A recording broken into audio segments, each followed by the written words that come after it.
we are back, and we are back in the room for today, Tuesday, October 8th. Good morning again, everybody. Welcome back to another ladies' room.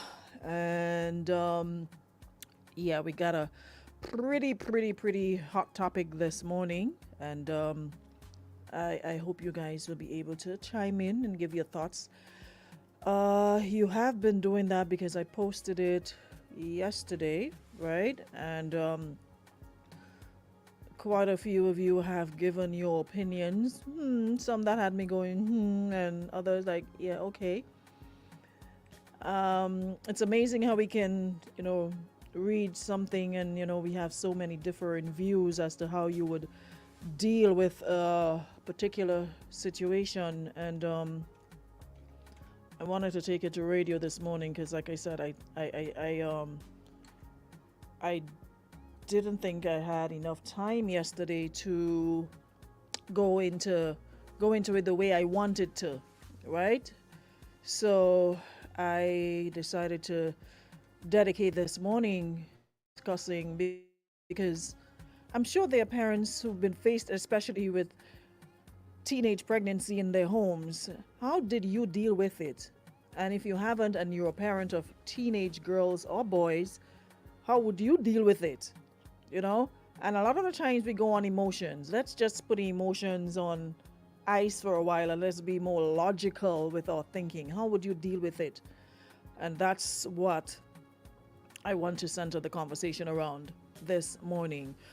But before we get to that, I also want to shout out the folks in Florida. I'm not too sure how many of you are following Milton, Mr. Milton. And it's like all them people with them all name, like them all people just decide, you know what, we're just gonna give trouble and just Madam Beryl, Madam Helen, the other day. Now, what's your name? What your name now? Milton. It's like, where do y'all come out? Where y'all come from? Hold on, the internet seems to be dropping.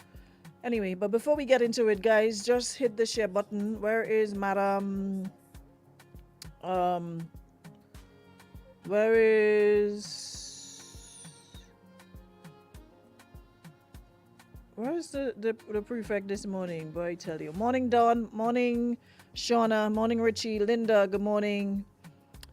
Good morning, Roderick. Welcome to the room. Morning, Rita.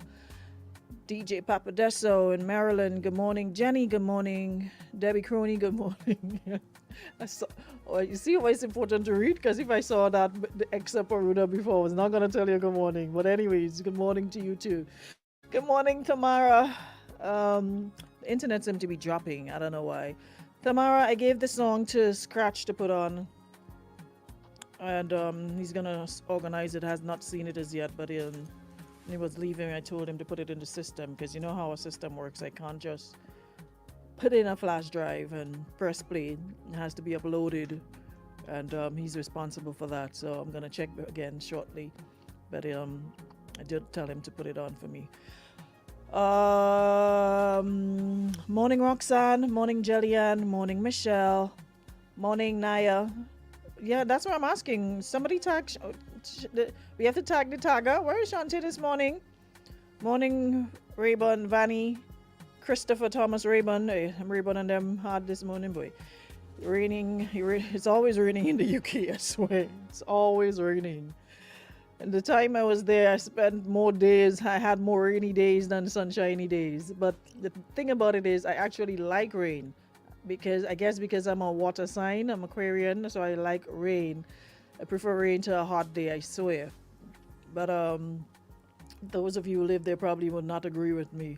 I guess it's different when you're living there because you have to contend with it so often compared to when you're just dipping in and out. But hey, rainy day in the UK as per usual. Morning, Nichelle. Morning, Valerie. Hey, Lisa. Good morning. Morning, Leonara. Jackie, where's Shantae doing better than you, Jackie? Papa. I talked to you this morning already. I don't like 2025 catch you living in sin. Get it together. Morning, Wendy. Morning, CJ. How you do? Morning, Sonia. Akeem. Akeem is like the president of Max platform, I swear. There's not a live I go on. Doesn't matter the time of day or night, and I don't see Akeem on it. I swear Akeem lives on Max platform. Morning, noon, night. It's like I wake up in the morning, I go to sleep, and I leave. It's like he's the guardian of the book. I go to sleep, he's there. I wake up, he's there. I swear, boy, you love you some Facebook. Judy, how are you, my love? Hope you're good. Yeah, there's issues. It keeps. I'm seeing it. It keeps refreshing. I don't know what's going on this morning, and the morning that I choose to have this very important conversation. Kenny Blair, good morning. Um, I saw the man go to car wash. Or like what? Yeah, it's sticking. I don't know what's going on. Um, no, Naya, she's getting hurt first. Why is it keeps sticking and refreshing? What's going on here this morning?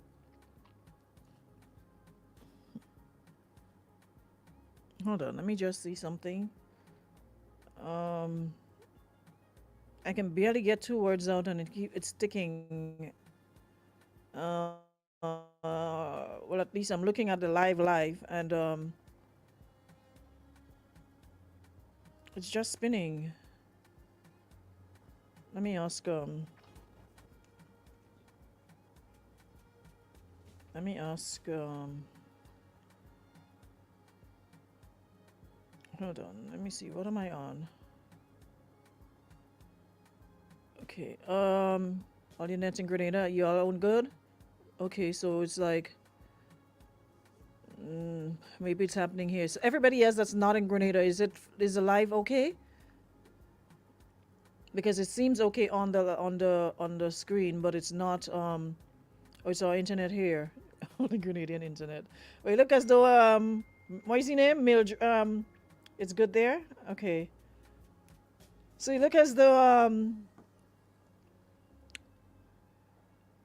you have a heavy spirit here this morning. All your rosary, let's pray the first of the sorrowful mystery.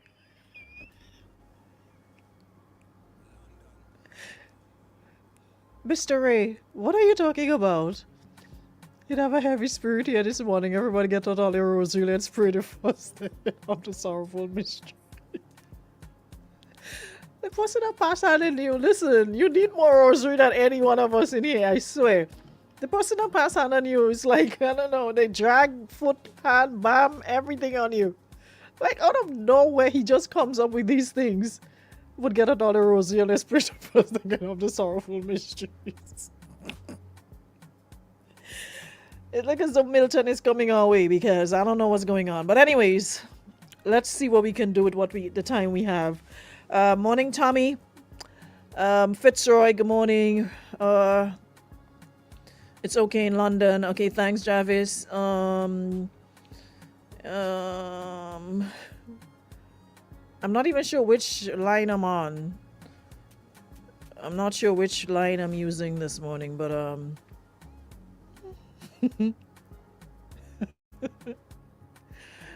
who's the heavy spirit in here?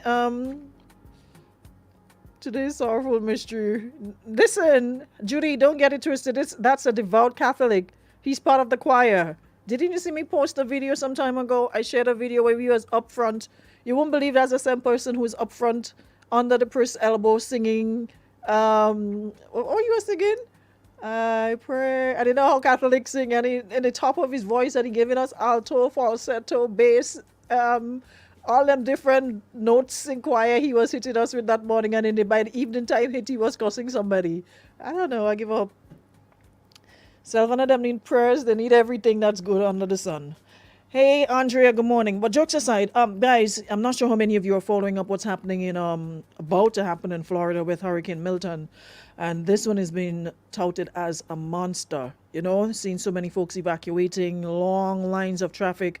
My heart really goes out to them. All hotels are booked out. People have left their homes and moved into hotels, and they're promising storm surges. And it's just a crazy, crazy, crazy situation about to hit, hurricane about to hit Florida tomorrow. And I've been reaching out to everybody that I know, making sure that, hey, you evacuated if you needed to, you have all the necessary stuff to take you through. Of course, electricity is the first to go. Make sure that you have your your battery operated lights and solar lights and what have you, just checking in. So if you've got anybody that's out there, friends, family, make sure you check in on them as well. All right. And I've asked them to do the same. Let us know that you're okay. But Hurricane Milton, they say, is expected to be an extremely powerful hurricane, and is expected to roar into Florida tomorrow. And it earlier they say it intensified into a Category 5 hurricane, and it's they're saying it's part of a climate change fuel trend. You're not getting no little Category 1 and 2, either 3, 4, 5 up the road, so it's it's a lot to deal with, and I could just imagine what they're feeling right now, because not so long ago we were feeling the same in expectation of Hurricane Beryl. I'm not even there, and for some reason I just feel like so worried for them. I just feel extremely worried for them. So let's keep them in our thoughts and prayers. People are boarding up and as best as they can. Some folks have evacuated, and they're still making their way out. If you look at the news, they'll show you traffic backed up. People are trying to head out and get away from the storm, but from the hurricane. But according to the governor this morning, time is running out to evacuate. So if you have family who are playing hero, and you know that they're living in areas that can be hard hit and prone to floods, etc., please, please, please encourage them to leave. All right? So they say basically the entire peninsula portion of Florida is under some type of either a watch or a warning. And they say time is running out, but you do have time today to heed any evacuation orders and do what you need to do to protect yourself and your families. So, Gabby, what you go fund me loading for? What's going on in Florida at my apartment? Who the landlady? Who Gabby? Yeah. So prayers for family and friends out in see what other one they make that on that one develop way too quick. I don't know. I don't know. I don't know what's going on with Milton, but and Florida is a place I always say listen, but I always say, what, if I ever have to leave if I have to live in any part of the US, it will be Florida, because it reminds you so much of the Caribbean, always sunshiny. But boy, the way these hurricanes was it last week or the week before? It was some hurricane, what's her name, Helen, whatever her face was, and now it's Milton. So nah, changed my mind. Anyways, so y'all saw the topic, right? And I really want to get those of you, Debbie, that's for you. That's for those here. Those. It seems as though there's more folks in the diaspora on the live than Grenadians at home, because they're seen fine, but for some reason it's just refreshing here. But those in the U.S., U.K., Canada, etc., they're okay. But they're telling me to come back with the topic tomorrow because they're not hearing, and I'm just sticking one position.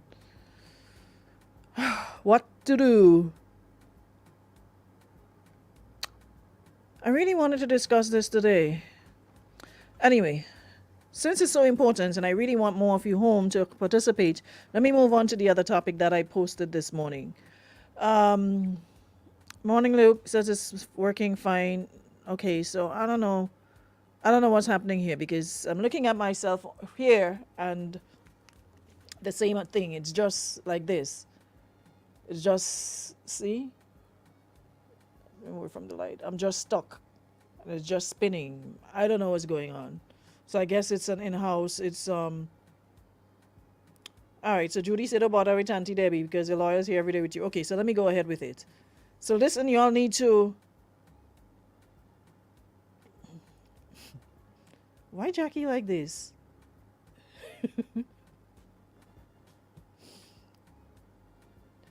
Landlady Gabby, what going on with you down in Florida? You secure your property? There are people boarding up and sorting out your according to my friend your investment.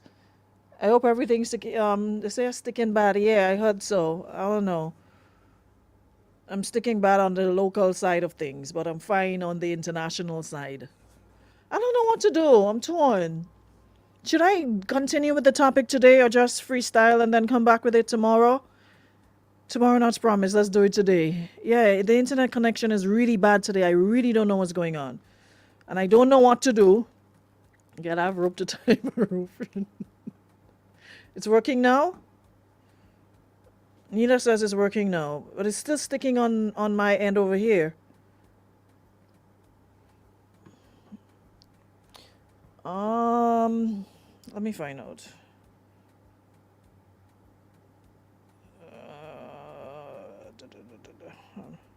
Yeah, even my phone, it's sticking. Yeah, even my phone. So I guess it's a network issue. It's a network issue because even my phone, I was about to send someone a message and it's spinning as well. So it's definitely a network issue.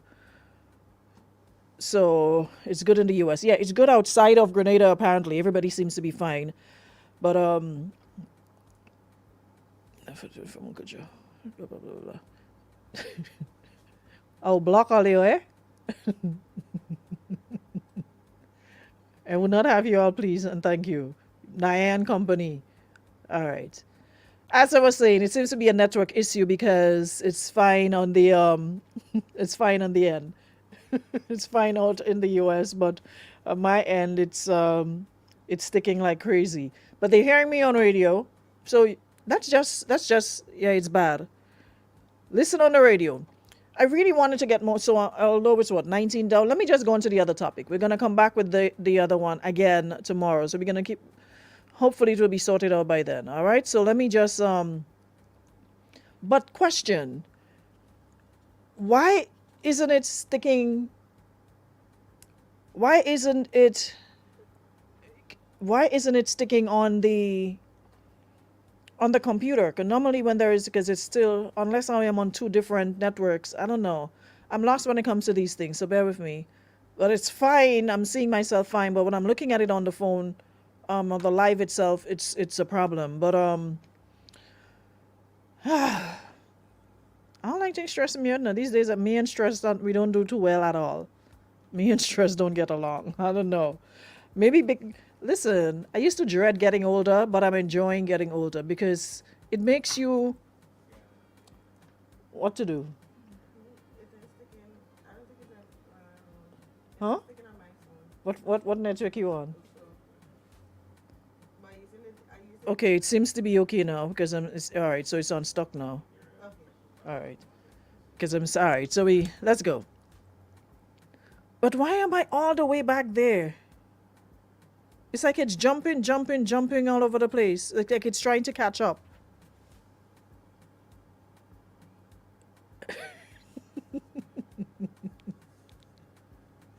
All right, it seems to be okay now. Yeah, it seems to be okay now. Anyway, and a place in Orlando for sale going cheap. You want nowhere to buy, Gabby. So I wanted to, Debbie, you seen good now? Are you good now?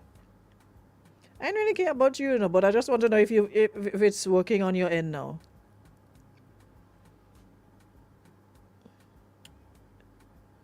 Yeah, I think that's one of the beauty of getting older. It makes I used to wonder why older people are so loose with their mouth and they really don't care. They tell you anything they feel, and it's like, oh, that's one of the advantages. You really don't give a crap.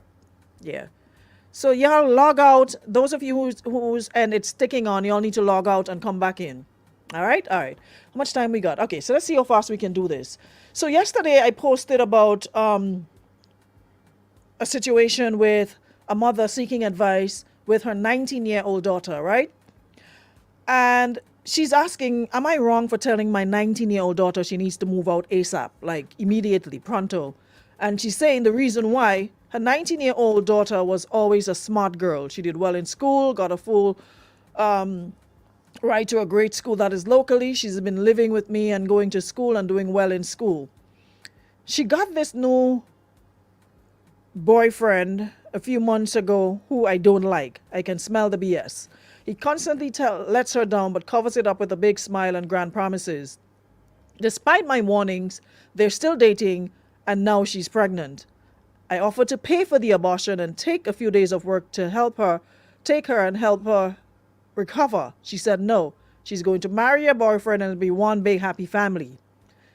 He wants to move into my house and she'll drop out of school while he works to support them. He doesn't go to college, never been to college, and she says that she laughed at the idea, which made her daughter mad. She told me that since he can't move in, I'll need to step up and help with the baby more. Y'all, she has always been a very sensible child. I don't know where all this came from. I flat out told her that if she thinks she's grown enough to have and raise a child and get married, then she needs to move out soon and manage being an adult with the child's father. I raised the one child I wanted. I do not want any more children living in my home. I told her I'd pay for diapers here and then, I'd still visit her, but this baby is 0% my responsibility. If she chooses adoption, which I'm pretty sure she wouldn't, I'd be willing to help her navigate that. She won't talk to me. My husband, her stepfather, is staying out of it, but thinks I could help more. I told him he's welcome to go over and babysit for her, and that shut him up. So, like I said, it may not be the same dynamics, but for those of you who've had to deal with teenage pregnancy in your house, because she's still a teen, she's 19. She's not a 20, she's not 21, she's 19, right? How would you deal with it? I'm seeing a lot of folks saying no to abortion. I'm seeing a lot of folks who said let her fend for herself since she's making grown decisions. Then she'll have to deal with it as a grown teen. And another person, a lot of people are saying, I saw somebody saying that her and the baby could stay, the boyfriend cannot. The rest is a choice. Either she accepts the terms or don't. But short of tying her in the house, how would you prevent her from, having said relationship with said boyfriend? And he says, love and lust does go with your good senses. Listen, we all been there. When we look back at some of them people we gave the light a day, we probably be like, Lord. So I'm not one to judge because you definitely know when your little hormones and your little boyfriend and you start feeling yourself, nobody can tell you nothing. No matter how well they grew you up, no matter how many values they instill, no matter how much they preach about abstinence, no matter how much morals they preached, no matter how much church you went to on a Sunday. When you figure you're in love, and like I said, your little hormones start to kick in and man telling you all what you feel you want to hear, and nobody could love you more than them, and Bonnie and Clyde and us against the world, and all kind of chippiness. Roses are red, violets are blue, sugar is sweet, and so are you. All them titivation and them you're feeling nice and kiki keen and not realizing all of that is just BS. But then you didn't know that. And as much as your parents would just, pound in your head, boys before books before boys, and go to school and get your education, and boys always there, and you always, whatever. You hear them, but you don't hear them because what he's saying sounds better. And he's telling you all of a sudden, writing like a poem and all kind of chippiness, and you're feeling nice, and you're my little boyfriend, and you're walking and holding hand, and nobody can tell you anything. And everything that your family, your parents said to you went in this one and went out the next one. Nothing stays. But I'm saying though, it is your one child, your one daughter. Yes, she disappointed you. Yes, you did not. You raised her well. At least you tried to. Why would you want to throw your daughter out at 19 to fend for herself and struggle? And I don't get it. Like, y'all love differently. So y'all love comes with conditions. I love you if you're acting right. But the minute you step out of bounds, I don't love you anymore. You're on your own. I thought love was supposed to be unconditional, despite the flaws, despite the mistakes. Love her through it, and that does not mean you're going to accept responsibility. She's still going to have to take care of her child. But now you're going to have to make sure father steps up, and that is where you come in as parents and make sure that he does what he's supposed to do. And you're not going to take over a child, and they're still living in life, and next thing you know, 2 and 3 children after, and you're there playing merry-go-round. No, to me, putting, and I never got it. Back in the day, they always did that. You get pregnant, they throw you out. And then the cycle continues. A set of struggle children. You bring a set of struggle children and you're struggling, and your parents are in a position to help you. But because of their ego and their emotions, they figure they're teaching you a lesson. What lesson are you actually teaching your children? Either way. Because some might say, you know what? Throwing you out, but I've seen people throw children out for getting pregnant and they still get pregnant with 2, 3 children. So what exactly was the lesson? You would think throwing you out, you're going out there to struggle and fend for yourself, would it be enough to make you draw brakes, mash brakes, and say, hey, okay. But I've seen people who they threw out have 2, 3, 4, 5, 6 children after the fact. So are you actually learning a lesson here? My only thing is, I would be hard on the back of said child father to ensure that he does right by her and supports her. But that does not mean she gets away scotch-free and I'm here becoming babysitter of the year and she's out there living her life. Nope, that's your responsibility. I'm going to help. But I don't think, like, in this day and age, throwing a child out because they get pregnant is the right thing to do. I don't know. That's just my personal thoughts on it. What do you guys think? And then encouraging her to have an abortion. What about if it messes her up and she can't have children later on in life? I mean, it's easy to say do this, do that. No, like I said, sometimes when things happen, the emotions, we need to learn to put some brakes on our emotions.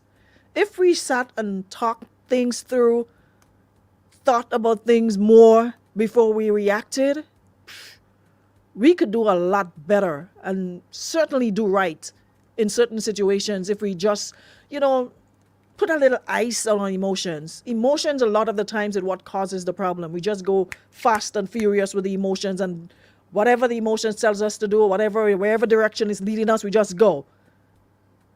Like a Category 5 hurricane, like Milton, anything in our path just gets destroyed.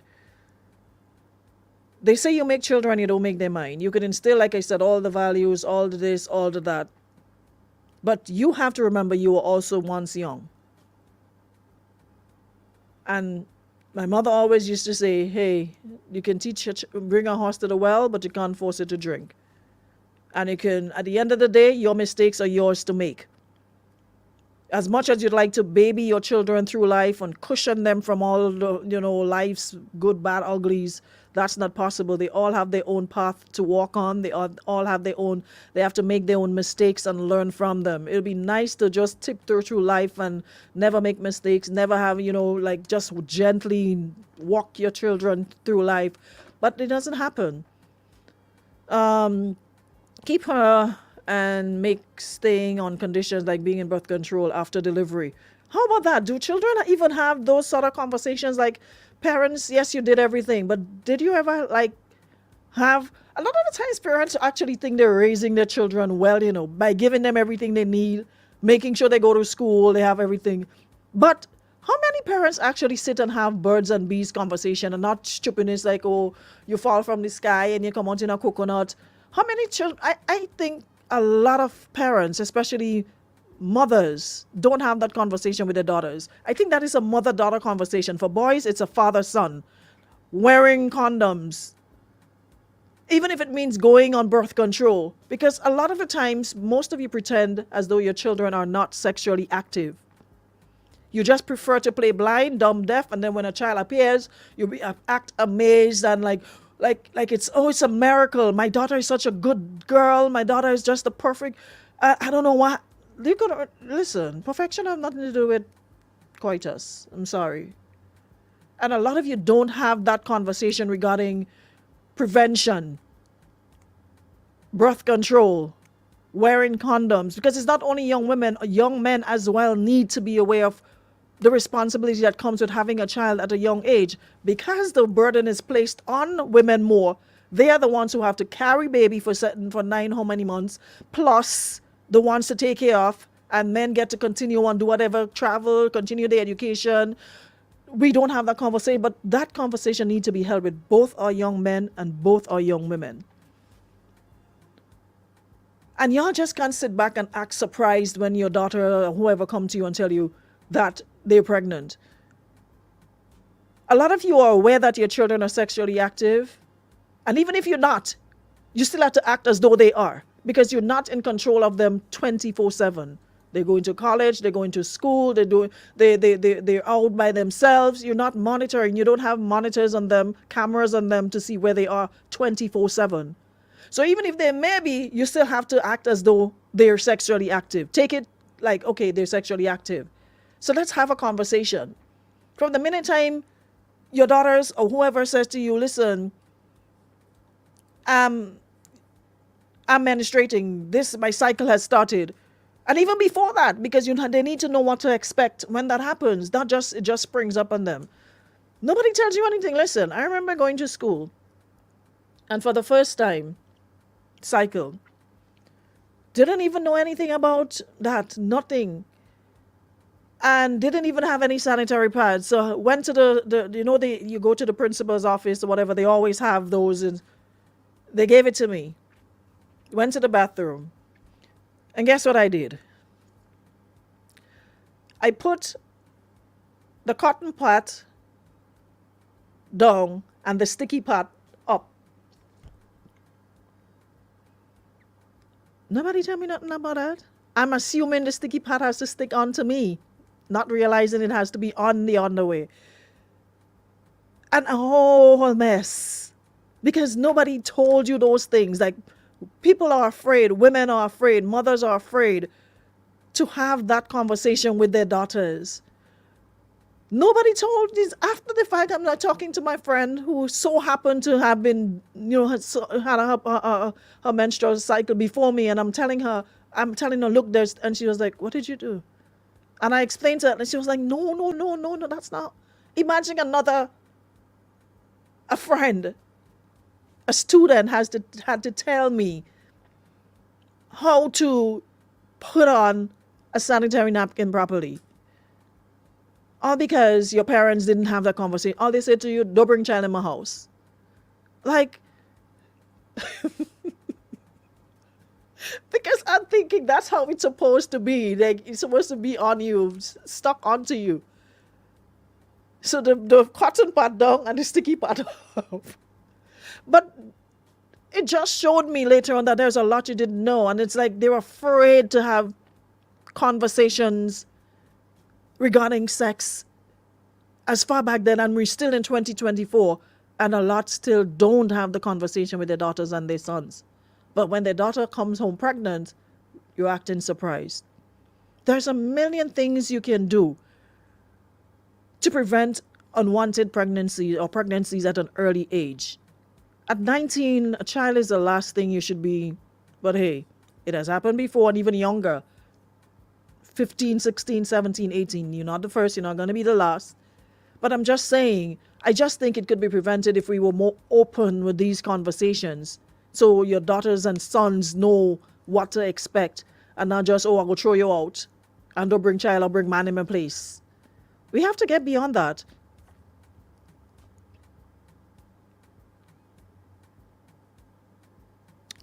Randy says some parents don't know because their parents never had it with them. And it's not like back in the day we had like the internet and those things to like go, Google and get information. We never had it. So now they're actually in a more privileged position than we were. We didn't have no Google. We didn't have nothing to teach us nothing. But you're going to go in the library every time, go in an encyclopedia.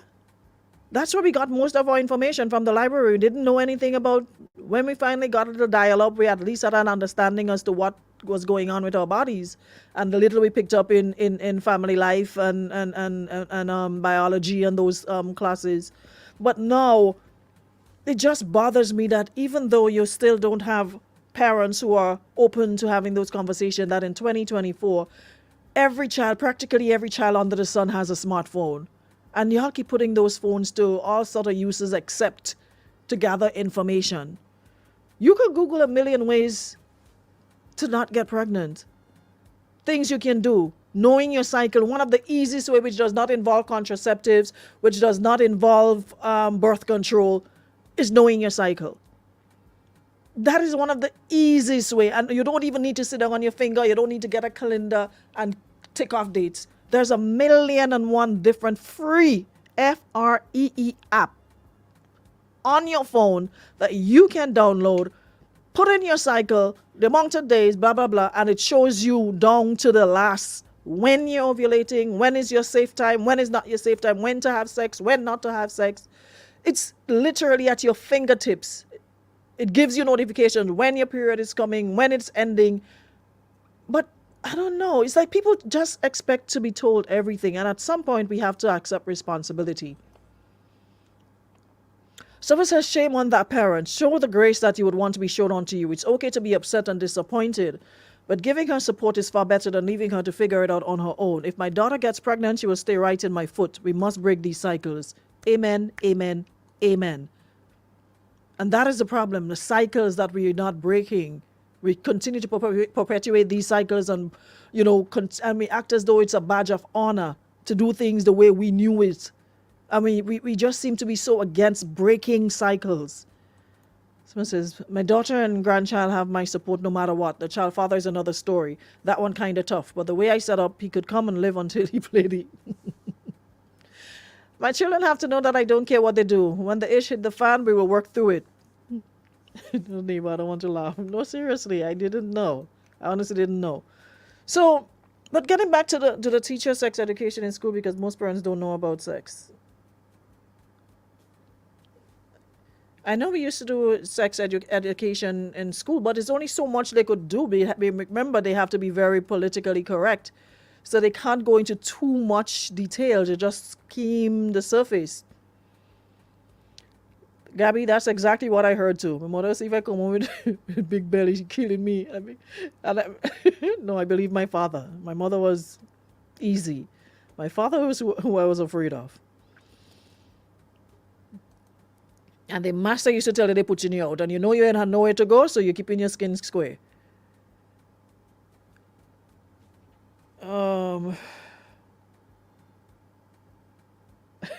So I'll never forget the little blue book. So you're a teenager now, no conversation. Well, that's what you got. That's what you got. Well, I gave my niece a book and then we discussed what was in the book. I asked her, read the book and tell me what you got from the book. What was your takeaway from the book?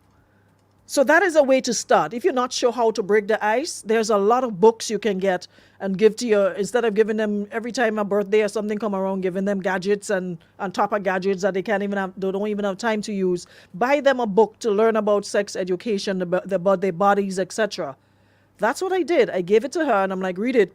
And then when you're through, we're going to discuss. And I'm like, I'm going to know if you don't read it because certain questions I'm going to ask you. If you can't answer it, that means you did not get to that part or you did not read it.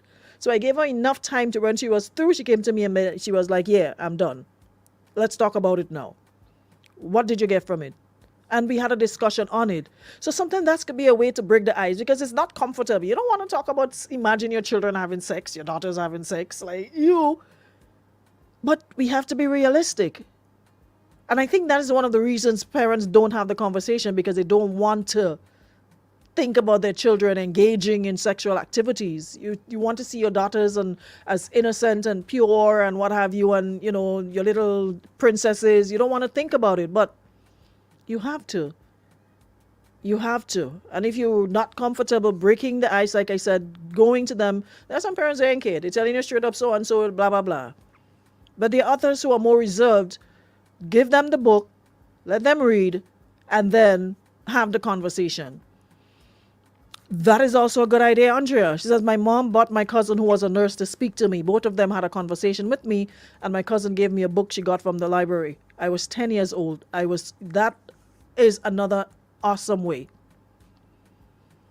Dawn, you would know because you live it, you see it every day. And I'm sure you probably shake your head every time you see the young girls that come to deliver.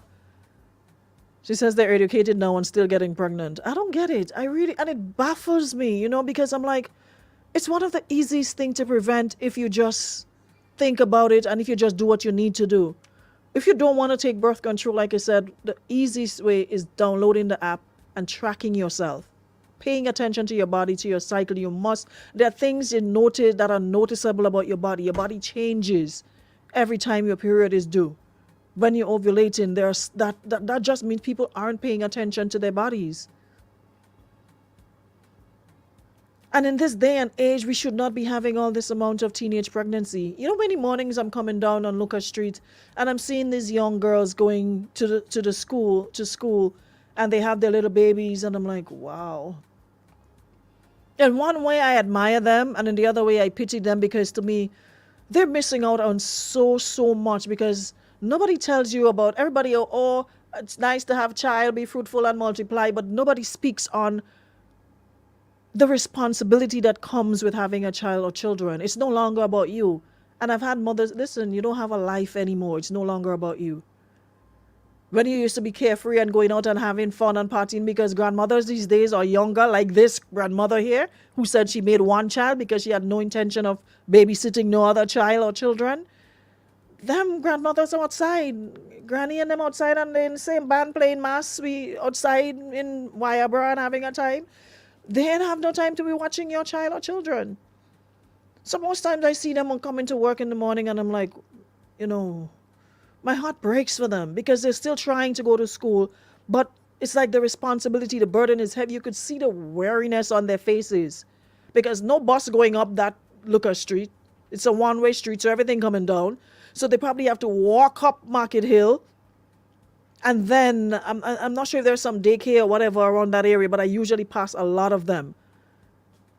They're in the green skirt and I think a white shirt or something like that. I'm not sure. Is that Pam or something? I'm not sure which school they go to. But that means they have to walk up Market Hill with a baby, plus the baby bag, plus their bag. And the sun hot from since 6 o'clock in the morning. And they have to find their way to wherever they go. And then, how can you even function? But we can't just keep passing blame. At some point, like I said, responsibility is something that we seem to fear, and we don't seem to accept that it's ours to embrace. We all have to be responsible for our own actions and for our own selves. And the examples are there. You probably had a sister, you had a cousin, and you see it, but we still turn around and do the same thing. For instance, I didn't have the talk with my parents. I have teenage boys and I'm not keeping anything from them. I'm telling them the good, bad, and ugly, and that's how it should be. And the same goes for your boy children. Don't think, oh, your boy, you to get away. What spirit? What is it? One about their oats, spread their oats. What their own, whatever this stupid saying is. No, you need to have the same conversation with them, because they're equally as responsible. Teenagers always think they're the exception. Their brains are immature, so they don't think about consequences of the action the way adults would. Ellen, that's so true. And the boyfriend ain't helping. Boyfriend gone about their business. Don, that would be so good if you can get somebody who can come in here and give us the raw version of what they should expect. I don't think it's a piece of cake, because social media have us twisted. You see nice little babies all dressed up on social media and, oh, baby fever. Listen, catch all your fever for yourself. We get carried away with social media because nobody comes on and be real and say, listen, I wish people would use social media to be real and not this facade and make it seem as everything as though everything is honky-dory and a perfect relationship and perfect. No. Come on live and say, listen, I had a child and it hard. It rough. But when we keep glossing over everything and making everything seem easy, then why not? Morning. Is this Power FM? Yes, it is. Oh, I was trying to get the radio. You're live. Oh, I'm live? Yes, you're live on air. Oh, okay.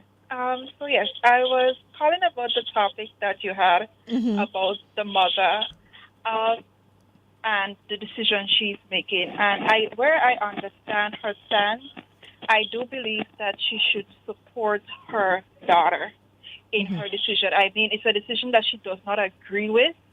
And we are off the concept normally, like once you have a child at a young age, like your life is over, you have no future, you cannot get an education no more. And I don't believe in that. I think that she's quite young. She still has a lot of opportunities to be able. She's still that smart girl. She still could be good in school. That does not take away from her just because she's having a child at a young age.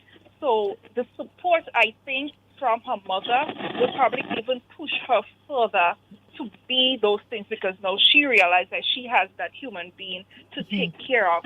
I know that may be the push for her to be anything she wants to be, because she has to take care of that new human being. And I understand, like, the mother does not like the boyfriend. And that may be, like, the main reason why, she does not want to support the daughter. But, like, I believe that you should support your daughter. Even if you disagree and she's young, give her that support, because I believe that it would push her 10 times further To do better. be better. Agreed. And also, like, the fact that she pushed abortion and adoption, it seems like that is something probably the mother personally is dealing with, probably based on she might have been a young mother and know the struggles. But at the end of the day, I do believe that you should support your children, even if it's not something you agree with. That support, I think, helps them more than you throwing them to the wayside where they are lost in the street, getting advice from people who do not care for them the way that you as a parent may care for them. Got you. Thank you Yes, so so that was much. just- Good yeah. contribution. Thank you. Thank you. All right. Yeah, Marlene says so that's why the parents hearing it, I want them to pass it along to their children. Because even if I do go live, they're not my friends on social media. Even if I do an after school live, they're not my friends on social media, so they still may not hear it. So it's like, who here tell the others, and it's like who the parents are the ones, the parents and guardians are the ones I really want to take up the mantle and have these conversations. But in this day and age, kicking a child out because they got pregnant, to me, I don't think that's the way to go. I don't think that's going to serve any purpose. It's not going to help the situation, because what they need more than anything is support. Right? Support and encouragement, because it's not like you said, oh no, this child has been a troubled child all her life. You said it, that she's been a good girl, a good child, right? So that to me should be reason enough to continue to support her. Like you have some children and they just give trouble no matter what you do. You just said that she was a good girl. She made a mistake, but to me that's not a reason to just kick her out and just leave her to the wayside. And the fact that you happen on, okay, her boyfriend is a bartender and blah, blah, blah. Don't let, because you feel a way about the boyfriend, be the reason you're not going to do right by your one and only child. You don't have to support him. You don't even have to like him. But you're going to make sure that he do what he's supposed to do, which is be there for his child and take up his responsibility. Right? But throwing a child out in this day and age... Regina said to my daughter, anytime she go and play and go and get belly out, she go, not in my place. After I sacrifice everything for you as a single mom, the only thing you can give me is child? Never. And I mean, I understand your sentiment as well, but at the same time, you be okay with knowing your child is out there struggling and seeing trouble? Would you really be okay knowing that your child is out there left up to all sort of different things, having to sell her body, maybe sleep with different people to support herself? Would you be okay with that? Yes, we understand that, hey, you really sacrificed and you struggled, but would you really want your child to go through all of that? I don't know. But it's a conversation that you all need to have with your children to ensure that they're careful and they use their protection or whatever the case might be. Someone says, what about the ones that get the support and get comfortable and make more kids? You remember I said that, Gabby, that you kick them out and sometimes they make more children, or you keep them inside and they do the same thing? So then I guess you'll have to do what you think is best when it comes to that. If you're doing your best and you're like, the first one was an opportunity for you to get it together and you're going to make 2, 3, you're on your own after that, I'm sorry. There's only so much you can, you're not Jesus. There's only so much you can do. But looking at the first instance, right? Yeah. That's about all the time we have. Of course, we will be back tomorrow, God's will, to continue where we left off. And remember, guys, to keep the folks in Florida in your thoughts and prayers. Remember to check in on your family and friends. They need you at this point in time. Simple, hey, is everything okay? How's everything going? Blah, blah, blah. Just I'm sure that will do a whole lot. All right. So thank you so much, Beacon Insurance and Western Union, for powering us up. And we'll see you guys tomorrow, same time, for another one. And special thanks to each and every one of you in on the chat who stayed throughout and contributed to the discussion this morning. I really appreciate you guys. All right. Have a good Tuesday. See you tomorrow.